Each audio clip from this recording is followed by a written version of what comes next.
Today what we have here is very unusual. So we got two laptops, both of them from ASUS. This is the Vivobook Pro 14X N7400P. And this one is the ASUS Zenbook 14X UX5400E. You sure got the name right? Yeah. Oh yeah, OLED. I forgot about that. Of course, both of them are OLED. Yeah. Okay, we'll get more into that later. So the reason why we are putting these two laptops against each other is because the starting price is very similar. So this one comes in at 4,799 ringgit. That one comes at 4,999 ringgit. Starting price. Very important. So with that in mind, that is the reason why we're comparing these two laptops, because when it goes to shopping, everyone be like, oh, the price of this laptop is similar to that. What's the difference? Then they start to compare the specs and stuff. Yeah, so that's what we are doing right here today. Okay.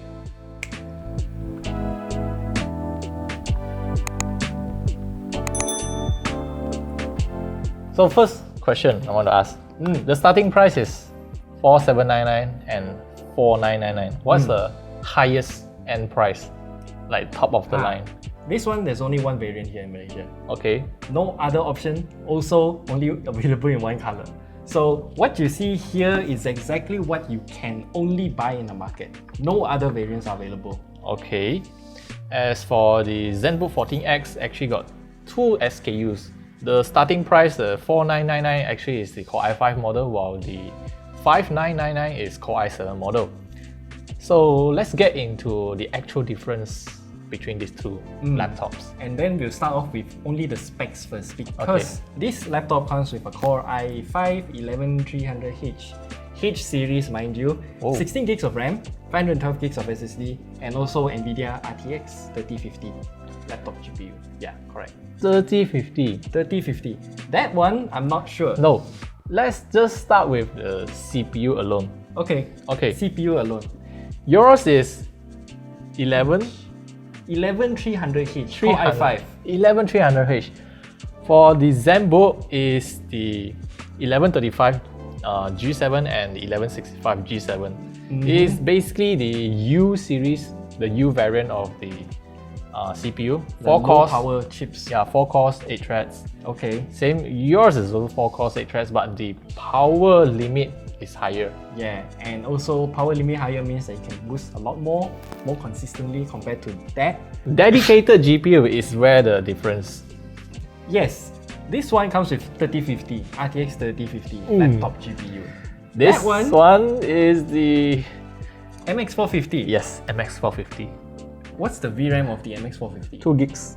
2 gigs. I got 4 gigs. So okay, that aside, let's just talk about the GPU chip itself. Having 3050 means that I can use DLSS. You can use DLSS. You can actually enable ray tracing as well. Yeah, I mean, if I enable DLSS and ray tracing on this laptop, I can literally play some games. You can, but the frame rate would not be that good.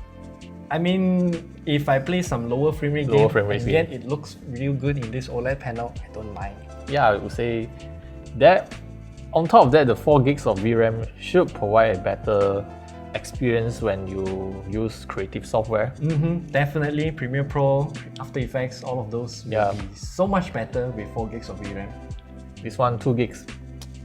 Still adequate for simpler stuff, but I mean better than the Iris Xe, which is using shared memory. Exactly. So speaking of that, I also realized the Core i5 variant of the Zenbook Pro. Is it Pro? Zenbook 14? No, this is just Zenbook 14. Okay. X. The name, okay. Yeah. Just Zenbook 14X. The Core i5 variant of this only comes with 8 gigs of RAM. Correct. That is where the other half of the price cut comes from. Yeah, because you only got single variant, which is 16 gigs straight out of the box. That's it. 16 gigs out of the box. But this one is, you are not getting that, because the i5 8 gigs and the i7 is 16 gigs. And I suppose your SSD is also 512 gigs. 512 gigs. Okay, so I presume that's the same. It's the same. So so first aspect in terms of specs, I would say, of course, this Vivobook Pro 14X is gonna get you better experience. Yes, I would say so, because even though that one is called i5, a lot of people are comparing just saying, oh, i7 is better than i5, but you know, Intel has a lot of, well, different series. Family and series, so you cannot directly compare whether is it i5 versus i7. Even, let's say, desktop i3 can easily overpower a laptop i7. Then one more aspect I would like to highlight that I'll pick the Zenbook over this is actually touchscreen. Yes. So both of them are using the exact same OLED panel. Down to the 2880 by 1800 pixels, correct? 90 hertz. 90 hertz. Okay, so same panel, it's just that that's touchscreen. We have a touchscreen here, so the panel, on top of the panel is glass. That one, is it glass or plastic? Feels like plastic. Feels like plastic, but the coating, anti-reflective coating on this laptop is real good. It's better. Even on that glass, it's actually surprisingly good. It's not that reflective compared to other past laptops that I've used. And ASUS, instead of using those matte glass for this is the totally clear. this is a gloss, so at least you are not sacrificing the clarity, sharpness for, I mean, glare and stuff like that. This is a real good coating. They've been using it for their modern OLED laptops that were announced like in the past few months. It's a really good coating. I like it, but touchscreen is... It's not a must-have, but for me, when I use a Windows laptop, right, if there's a touchscreen, I will find myself touching the screen non-stop. I mean, it's good to have. I also leaning towards use of touchscreen because sometimes, especially trackpads can be a bit annoying to use. And nowadays, a lot of those web elements, when they design their website, they incorporate large buttons, and I mean, just encourage you to press on those. Yeah, they're made for mobile, but then somehow scale up for desktop. For desktop, I mean, it encourages to use the touchscreen. Yeah. So display, you have another display. I have another display, which is the Screenpad, 5.65 inch, 2160 by 1080. I mean, basically 2x1. Almost similar with those smartphones back then. The first ever ROG phone. That's using 2x1. Yeah, 2x1. So secondary display, you can drag and drop windows from here. Okay. I can't see anything. You can't see anything.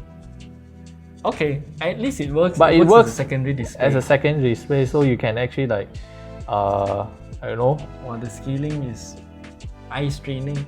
Anyway, it works, but I think the new Screenpad, this is 2.0, right? Yes, Screenpad 2. The Screenpad version 1 on that, I think somehow it's very different. In some ways it's better, some ways it's not compared to the Screenpad 2.0. This one you got a real custom overlay UI on top of it.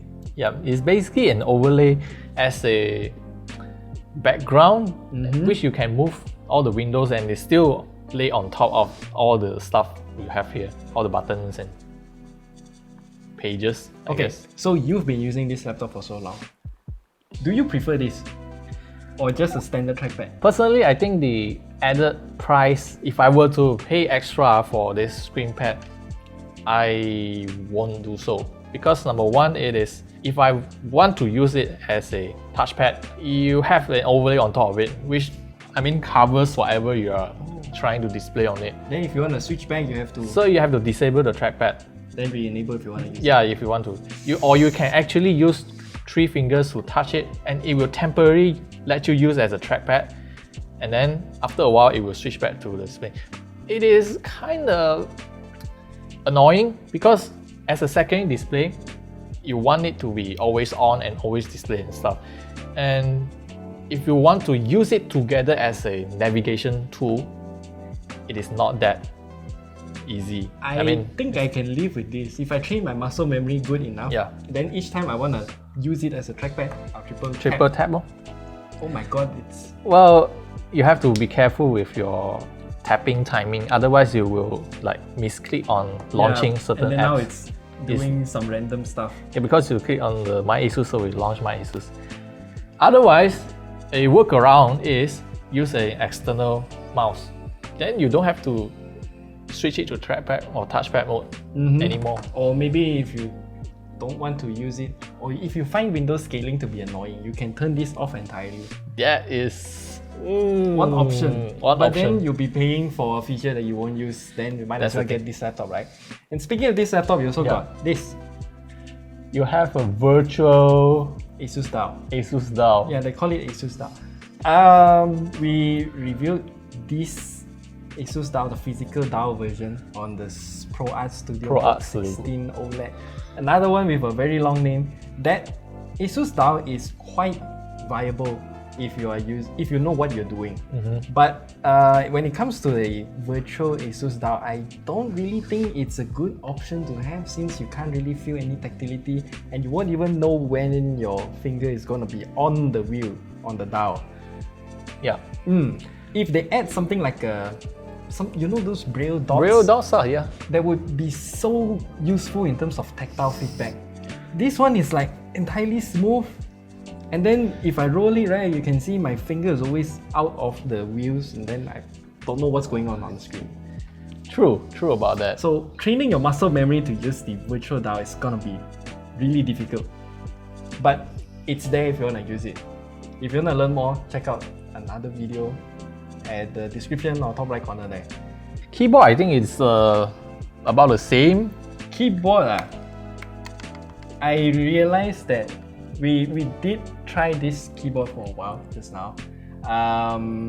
Travel distance, this one is better, but tactility same. is about the same. Overall, I think the keyboard is not much of the difference and won't be a huge deal breaker. Depends on your own personal preference. And then one more thing, keyboard layout is also identical. Not quite. Much. You got an extra row there. Extra row there. And of course, this keyboard's backlighting is ugly, especially the enter key. I don't know what's going on. I have no idea. And also this row of thing, I don't know why they want to do it. The overall design language. Yeah, overall design language is weird. That one is a lot cleaner, and keyboard, it just looks better with the backlighting. Yep. And speaking of design, right, I would say Zenbook is a lot cleaner. It's better because it still retains the original Zen-centric design and everything. Zen-centric circles. And then you have this ergo lift. Yes, there's no more ergo lift on the Vivobook series. For some reason, they take away ergo lift. I don't know if all Vivobooks don't have ergo lift now or what. It seems like all laptops on the Vivobook series doesn't have ergo lift anymore. And I can go down to this is the maximum that I 20. can go. But overall, I would say in terms of design, that one looks a lot better. Yep. But in terms of weight, this is where things get interesting, because when I got my hands on two of these laptops, I realized the weight is kind of similar. So we broke out the weighing scale. Wait. The boot up time is real slow. Okay, Is it magnet? Should be. Okay, 1411, 1.4 kilograms of weight. 1.4. That's the Zenbook 14X, correct? No Yeah. Pro, right? No. Oh my god. So for this laptop, it's also 1.4, but it's like 33 grams more, so it's 1444. Yeah. And the weight, I would say, pretty much identical. Pretty much identical. But the real difference is in terms of their size. Like Size, the yes. physical size. Oh. Like overall. You know what? You just put it on top, Yeah. then you can get a real sense of the size difference. Remember, the Zenbook still has an extra column of keys on the far right side of the keyboard. And of course the Vivobook Pro is bigger, but somehow they managed to keep the weight almost similar. I'm not sure about the material, but for the Zenbook, they say it's aluminium alloy chassis. Same as before. But for this one, it's very hard to tell. Feels like a combination of aluminium and plastic and a lot of stuff in between. So It does feel like it. So one more test that I want to do, measure thickness. the thickness. You go ahead first. So we're gonna measure from the back. Probably It should be the thickest side. Thickest side is here. Clamp it down.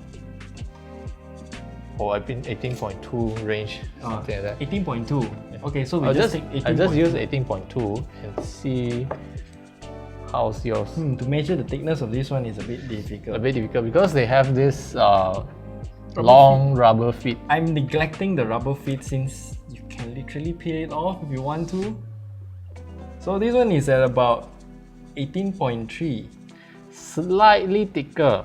Yeah, 18.3, nearly 18.4. So if you can see the number, it's 18.38. So in terms of weight and thickness, it's not that different. It's just the size that's different. And also, I really like the hinge though of the Vivobook and of the Zenbook. The Zenbook. Wow, the naming scheme is getting me. Battery life. I think we should talk about battery life.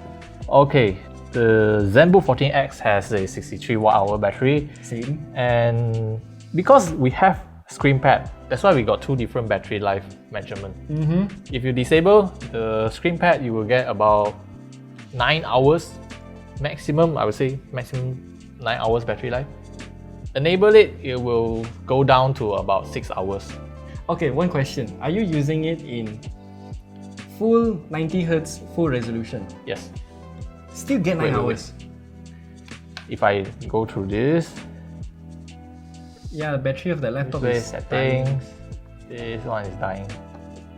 Okay. 90 Hz. Pretty impressive battery life if you were to disable this one. But once you enable it, it straight away cut 50% off. Okay, so since that's using a U processor, of course you can get that battery life. But for this one, since it's using a H series Intel Core i5 only, not even Core i7, you can get about like what, 3 to 5 hours depending on what I'm viewing. Okay. That's expected, but I didn't expect it to be so bad. 3 to 5 hours. 3 to 5 hours. And I'm not even watching Netflix or streaming videos thoroughly, so wow, battery life is just not that good. And then, okay, one more question, upgradeability. So we open the laptop, these two laptops compared, and they are both identical. They're using torch screw to somehow make your life difficult to open up the bottom chassis. Yeah, the worst is this laptop since it got some hidden screw. Hidden screw, you have to like peel open the rubber feet. I forgot which rubber feet, but then we had to peel it off. You have to peel it off, but be careful with that. I think we have to peel it off 4, right? Can't remember, only the top 2. Top 2. It is troublesome, and once you get into the internal, you'll realize you only have the option to upgrade M.2 SSD. Yeah.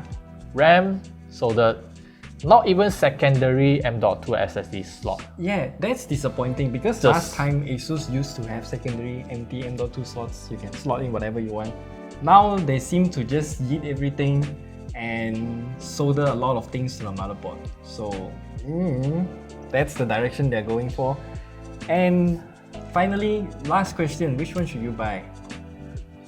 Tough question, because on surface, I would choose the Vivobook Pro. Same. Simply because for all the internals, the better processor, the much more, higher performance dedicated GPU, all of that, and of course cheaper price at that. Oh yes. Then again, the Zenbook 14X is also a very interesting option because of the battery life. Yeah. Like I said, the U series Intel chip is really power efficient. Battery life for us, if I were to use it for work, this is the one I would take. It depends on what kind of work you're doing. Yeah. For me, video editing, of course I'll choose this. But I do like the touchscreen on that. So touchscreen. Hey, touchscreen, and they're both using the same display. So imagine if you're just laying by the bed, and since this thing can go like this, you can just sit by the side, use the touchscreen, navigate around, watch Netflix before you sleep, something like that. Personally, for deal breaker, right? Deal breaker, this one is battery life. Yeah. For this one, I would say two deal breakers. Number one is the price. Yeah. Number two is the Screenpad, which is rather...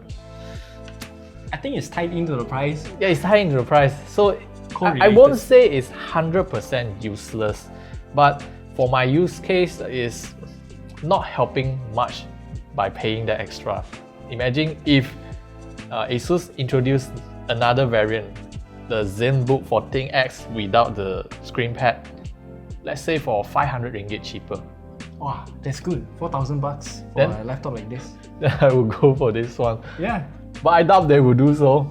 Yeah. Otherwise, they will cannibalize the market for the Vivobook Pro 14X. Speaking of cannibalization, I think the Vivobook Pro series is starting to creep up in terms of premiumness.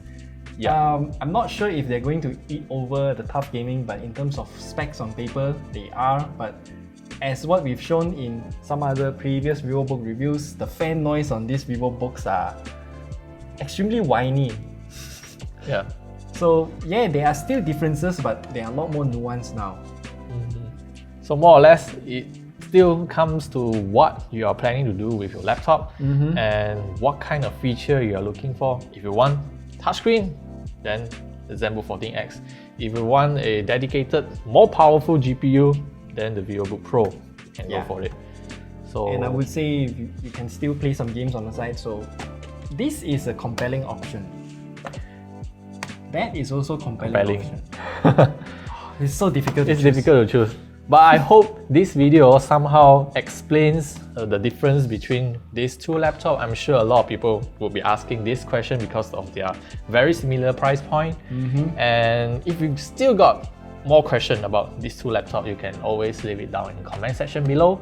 Yeah, and then we'll answer them whenever we can. And we'll see you guys down in the comment section. See you.